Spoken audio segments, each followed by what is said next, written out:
कहते हैं कि समय और मौसम किसी का इंतजार नहीं करते। समझदार इंसान वो है जो आने वाली मुसीबत की तैयारी पहले से ही कर ले। लेकिन सुंदरपुर गांव के माधव का गणित थोड़ा अलग था। उसके लिए दुनिया का सबसे कठिन काम था काम करना।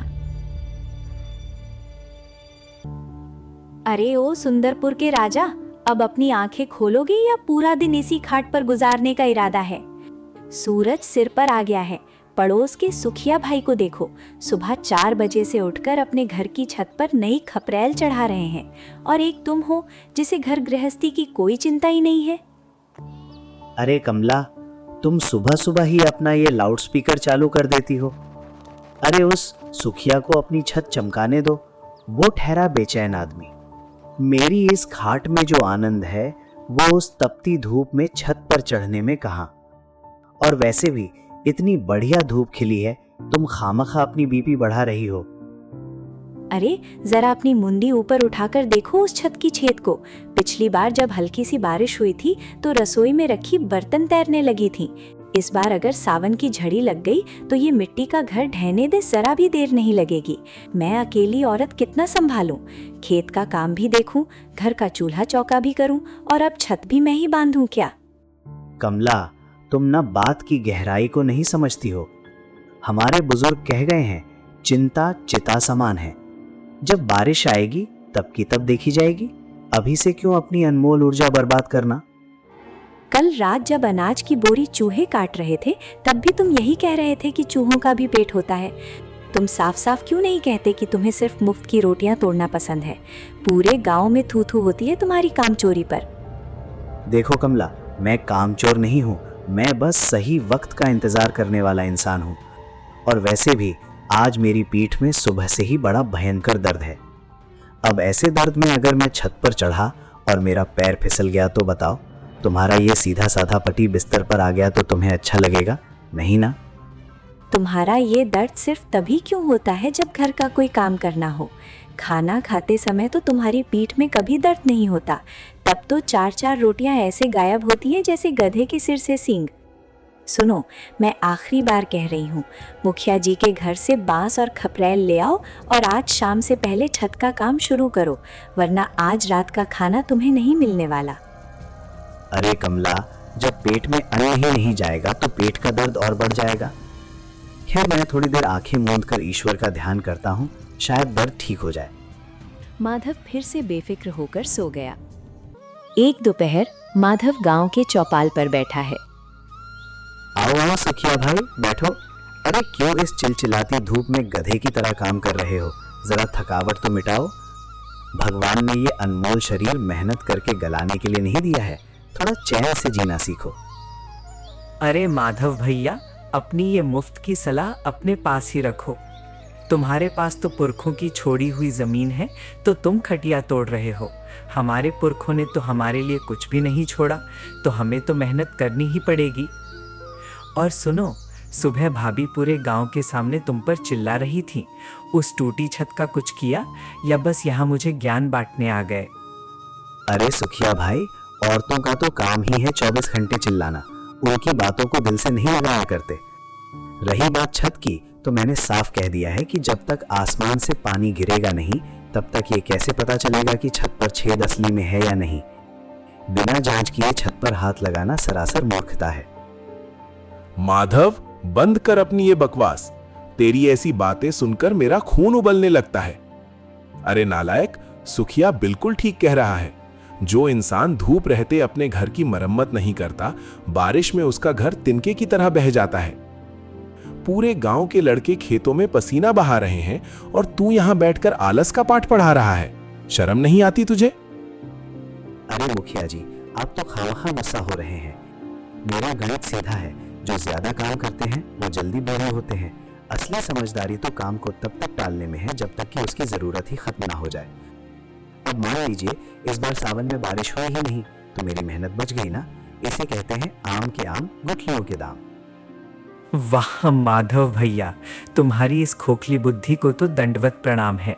लेकिन एक बात गांठ बांध लेना, जब रात को बादल गरजेंगे और छत से पानी की नदियां बहेंगी तब तुम्हारी ये समझदारी धरी की धरी रह जाएगी। अरे जाओ जाओ सुखिया, माधव किसी के आगे हाथ नहीं फैलाता। मेरी किस्मत का सितारा बुलंद है, देखना बिना कुछ किए ही मेरी छत भी सलामत रहेगी और मेरा अनाज भी। तुम लोग अपनी कमर तोड़ते रहो, मैं तो चला पेड़ की दूसरी तरफ ठंडी हवा में झपकी लेने।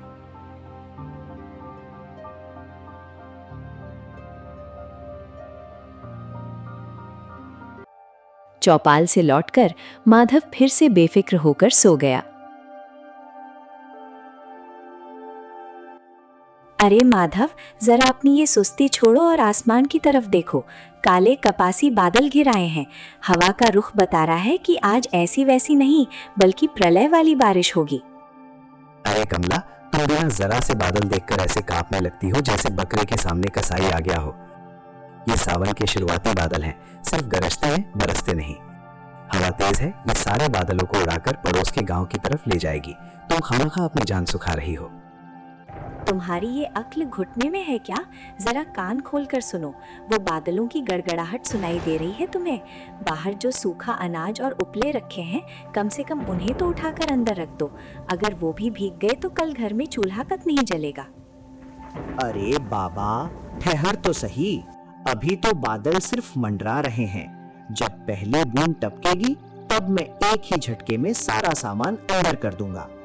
आखिर इतनी हड़बड़ी किस बात की है? जरा सब्र रखो, सब ठीक हो जाएगा। तभी सुखिया वहां से अपने बैलों को लेकर गुजरता है। वो माधव को आराम से बैठे देखकर अपनी बैलगाड़ी रोकता है। अरे ओ माधव भैया, तुम अभी भी यहीं खड़े खड़े मंडी हिला रहे हो? अरे मुखिया जी के खेत की तरफ देखो, वहां सब लोग अपना अनाज ढक चुके हैं। तूफान आने वाला है। तुम्हारी छत तो पहले से ही आधी खुली पड़ी है। अगर अभी ऊपर चढ़कर प्लास्टिक या तिरपाल नहीं डाला तो रात को सोने के लिए सूखी जमीन भी नसीब नहीं होगी। सुखिया भाई, तुम अपने बैलों की फिक्र करो, मेरी छत की नहीं। मौसम विभाग फेल हो सकता है, लेकिन माधव का अनुमान कभी गलत नहीं होता। ये बादल सिर्फ डराने आए हैं।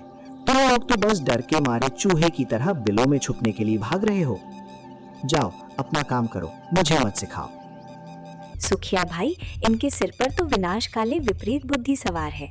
इन्हें समझाने का कोई फायदा नहीं है। इसकी ये कामचोरी एक दिन हमें रास्ते पर लाकर छोड़ेगी। भाभी, मैंने तो सुबह चौपाल पर भी समझाया था माधव को, पर इसे तो अपनी ढिठ पर बड़ा घमंड है। अरे छोड़ो कमला, ये सब डरपोक लोग हैं। मौसम सुहाना हो गया है, इस ठंडी हवा में तो एक बढ़िया नींद बनती है। मैं तो जा रहा हूँ अंदर सोने, जब बारिश आए तब जगा देना मुझे। माधव अंदर चला जाता है और कमला अपना सिर पकड़कर वहीं चबूतरे पर बैठ जाती है। रात के 12 बजे आसमान में बादलों का गुस्सा फूट पड़ा और सुंदरपुर गांव पर आंधी तूफान के साथ साथ मूसलाधार बारिश का कहर टूट पड़ा।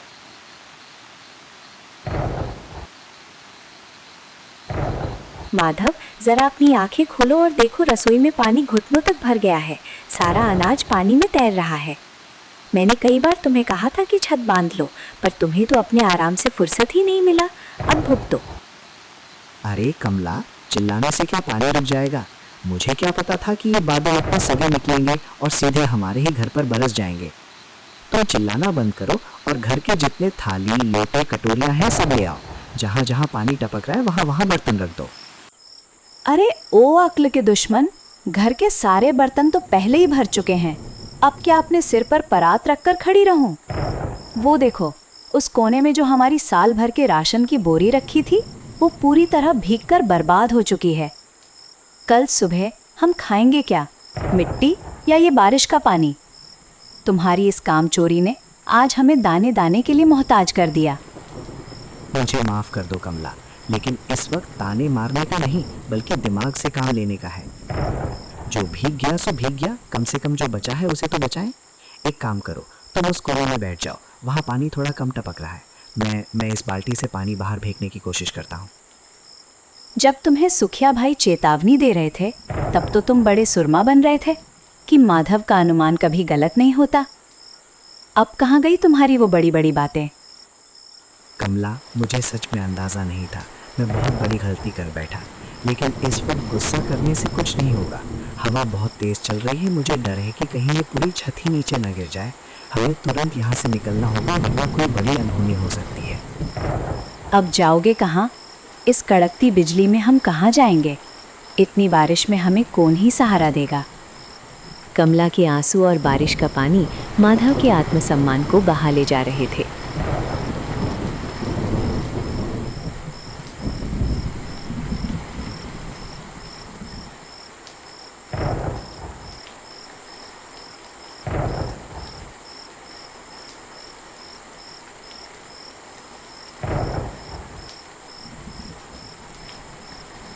सुखिया भाई, अरे ओ सुखिया भाई, दरवाज़ा खोलो। हमारे साथ बहुत बड़ा अनर्थ हो गया भाई। मेरी रसोई की दीवार ढहने वाली है और पूरा घर पानी पानी हो गया है। कमला बाहर गली में खड़ी भीग रही है। जल्दी दरवाज़ा खोलो। अरे माधव भैया, इस आधी रात को इस प्रलय वाले तूफान में तुम यहाँ क्या कर रहे हो? सुखिया भाई, मेरी पूरे घर में घुटनों तक पानी भर गया है। घर में जो अनाज था वो भी खराब हो गया है। कमला ठंड से कांप रही है। बस आज की रात हमें अपने घर के एक कोने में, बरामदे में ही सही, थोड़ी सी जगह दे दो भाई। कल सुबह होते ही हम दूसरा ठिकाना खोज लेंगे। तभी अंदर से सुखिया की पत्नी रमा भी दरवाजे पर आ जाती है। उसके चेहरे पर गुस्सा है। सुनिए जी, दरवाज़ा बंद करो। कोई ज़रूरत नहीं है इन्हें अंदर लेने की। माधव भैया, जब मेरे पति धूप में अपनी पीठ तुड़वाकर छत की खपरेल बदल रहे थे, तब तुम ही वहाँ बैठकर इनका मजाक उड़ा रहे थे।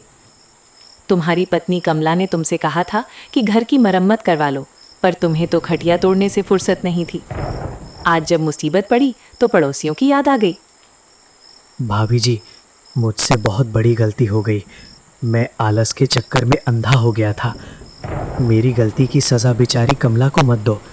वो बेकसूर है। वो इस बारिश में बीमार पड़ जाएगी। मुझे जो कहना है कह लो, पर बस आज रात के लिए आसरा दे दो।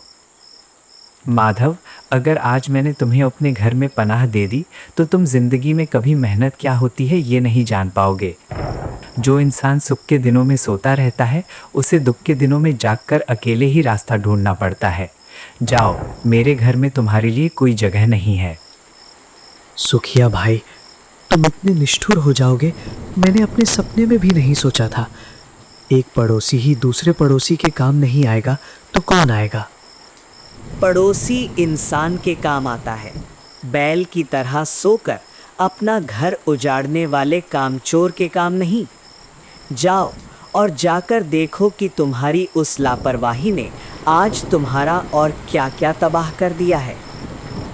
माधव सुखिया के द्वारा ना सुनने के बाद अपने घर की ओर जाता है।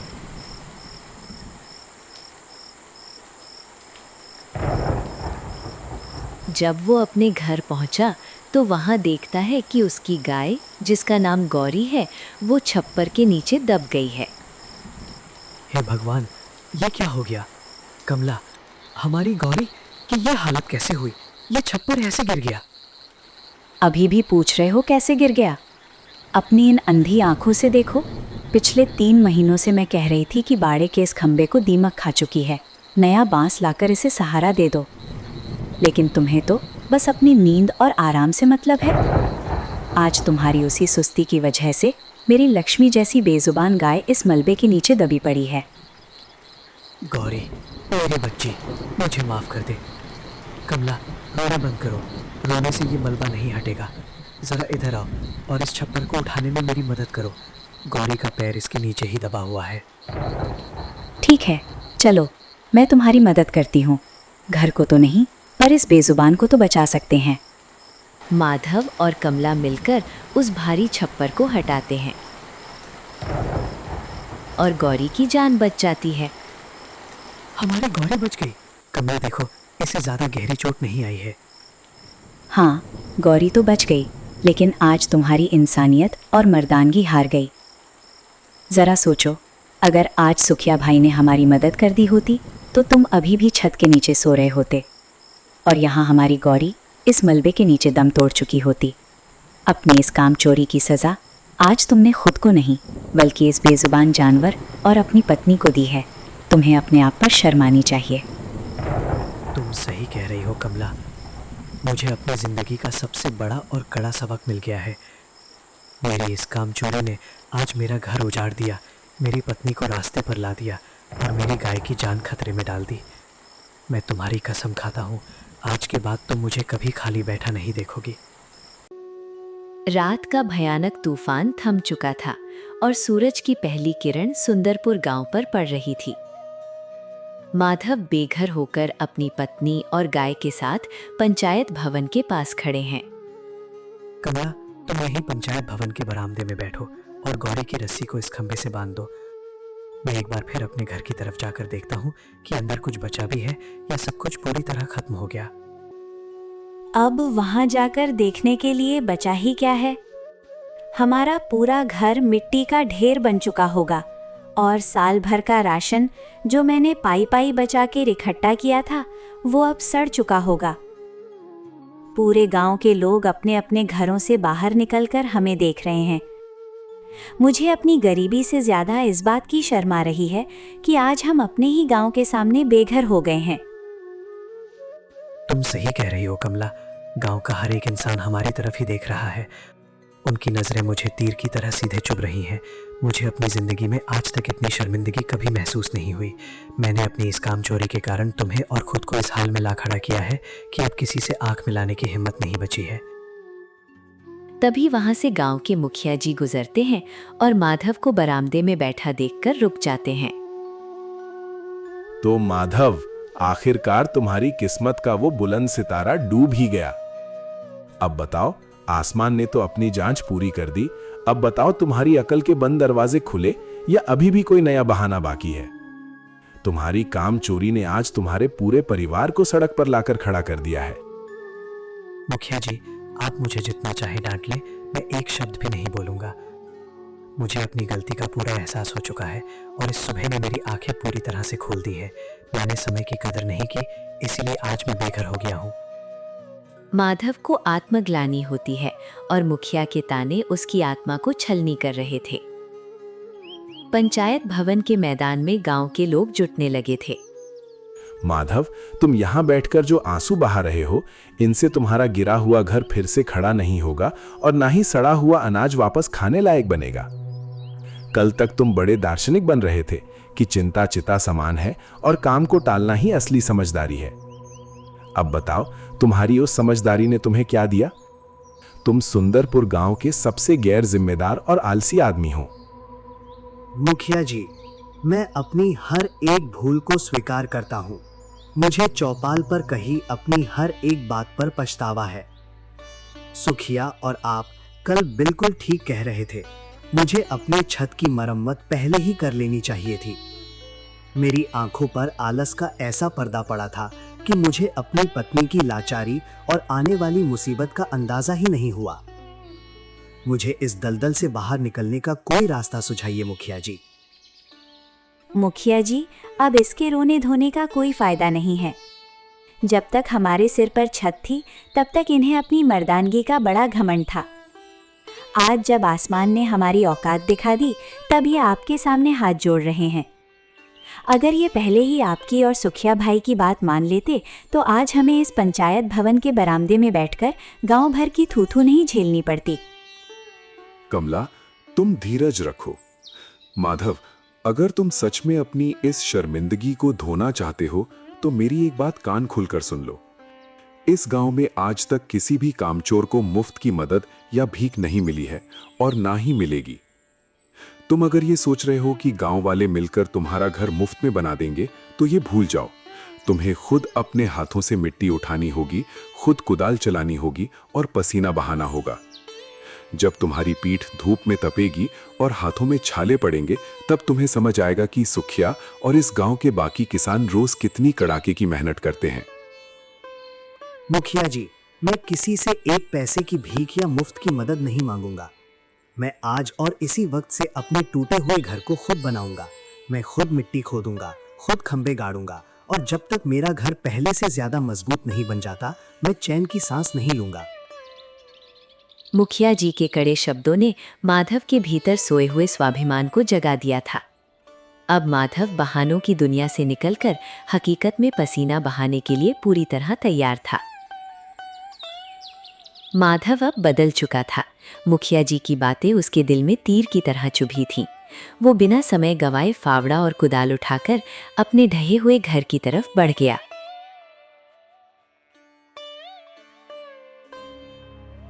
कमला, तुम यहीं पेड़ की छांव में बैठो। आज से इस घर को ठीक करने का काम मैं अकेले शुरू करूंगा। अकेले कैसे करोगे? यहाँ रसोई की पूरी दीवार गिर चुकी है और मलबे का वजन भी बहुत ज्यादा है। मैं तुम्हारी मदद करती हूँ। चाहे मलबे का वजन कितना भी हो, मेरे इरादों से ज्यादा भारी नहीं हो सकता। मैंने बहुत आलस कर लिया। मैं अब बहुत मेहनत करके इस घर को फिर से पहले से ज्यादा मजबूत बना दूंगा। तुम्हारी हथेलियों को देखो माधव, कुदाल पकड़ने से अभी से इनमें छाले पड़ने लगे हैं। तुमसे ये भारी काम नहीं होगा, क्योंकि तुमने इससे पहले इतनी मेहनत का काम कभी किया ही नहीं है। ये छाले मुझे याद दिलाएंगे कि मैंने अतीत में कितनी बड़ी लापरवाही की है। अब चाहे जो हो जाए, आज मुझे रुकना नहीं है कमला। तुम्हारी ये लगन देखकर मुझे बहुत खुशी हो रही है, पर अकेले दीवार उठाना मुश्किल है। मुश्किल जरूर है, पर नामुमकिन नहीं। मैं खुद गारा बनाऊंगा, खुद मिट्टी ढोऊंगा और एक एक ईंट खुद जोड़ूंगा। इस तरह माधव बहुत मेहनत करता है। उसकी पत्नी भी उसका पूरा साथ देती है और इस तरह उनका घर पहले से भी अच्छा और मजबूत बनकर तैयार हो जाता है। वक्त बीत गया और सावन का वो भयानक तूफान अब बीते दिनों की बात बन चुका था। माधव के पसीने और अटूट मेहनत ने उसके जीवन में एक नया सवेरा ला दिया था। माधव, आपने दिन रात एक करके जो ये मजबूत दीवारें खड़ी की हैं और ऊपर ये नई खपरेल बिछाई है, उसे देखकर मुझे आप पर गर्व हो रहा है। अब चाहे जितनी भी मूसलाधार बारिश आ जाए या आसमान से बिजली कड़के, मुझे इस छत के नीचे रत्ती भर भी डर नहीं लगेगा। आपने सचमुच अपना वादा पूरा करके दिखा दिया। कमला, ये सिर्फ एक नया घर नहीं है, बल्कि ये मेरे एक नए जन्म का प्रतीक है। उस काली रात ने मुझे जो घाव दिए थे, उन्होंने मुझे अंदर से पूरी तरह बदल दिया। मुझे अब समझ आया है कि अपनी जिम्मेदारी से भागना दुनिया का सबसे बड़ा पाप है। इस घर की एक एक ईंट को जोड़ते समय मुझे अपनी पुरानी कामचोरी पर जो शर्म आ रही थी, वही शर्म आज मेरी ताकत बन चुकी है। तभी सुखिया और मुखिया जी वहां से गुजरते हैं और रामू के नए घर को देखकर चौपाल के पास रुक जाते हैं। माधव उनके पास जाता है। माधव भैया, राम राम। सच कहूँ तो उस रात जब मैंने तुम्हारे लिए अपना दरवाज़ा बंद किया था, तो मुझे बहुत दुख हुआ था। लेकिन आज तुम्हारी इस आलीशान मजबूत घर को देखकर मेरा दिल खुश हो गया है। तुमने किसी के आगे हाथ फैलाने के बजाय खुद पर भरोसा किया, ये देखकर पूरे गांव को तुम पर गर्व है। सुखिया भाई, तुम उस रात दरवाजा बंद न करते तो आज माधव इस चौपाल पर खड़ा होने के लायक भी नहीं बचता। तुम्हारा वो कड़ा बर्ताव और मुखिया जी की डांट ही मेरे लिए असली दवा बनी। आपने मुझे भीख नहीं बल्कि स्वाभिमान से जीने का रास्ता दिखाया है। माधव, आज चौपाल पर बैठकर तुम दूसरों का मजाक नहीं उड़ा रहे हो, बल्कि अपनी मेहनत की मिसाल दे रहे हो। जो इंसान समय रहते जाग जाता है, समय उसका हमेशा साथ देता है। तुमने ये साबित कर दिया कि आलस चाहे कितना भी गहरा हो, अगर इंसान ठान ले तो वो अपनी मेहनत से अपनी किस्मत की लकीरें खुद बदल सकता है। सुंदरपुर गांव को तुम जैसे मेहनती किसान की जरूरत है। मुखिया जी, अब ये माधव कभी नहीं सोएगा। मेहनत का फल क्या होता है, ये मैंने आज चख लिया है। अब मैं गांव के हर उस युवा को समझाऊंगा जो किस्मत के भरोसे बैठकर अपना समय बर्बाद करता है कि मेहनत का कोई दूसरा विकल्प नहीं होता।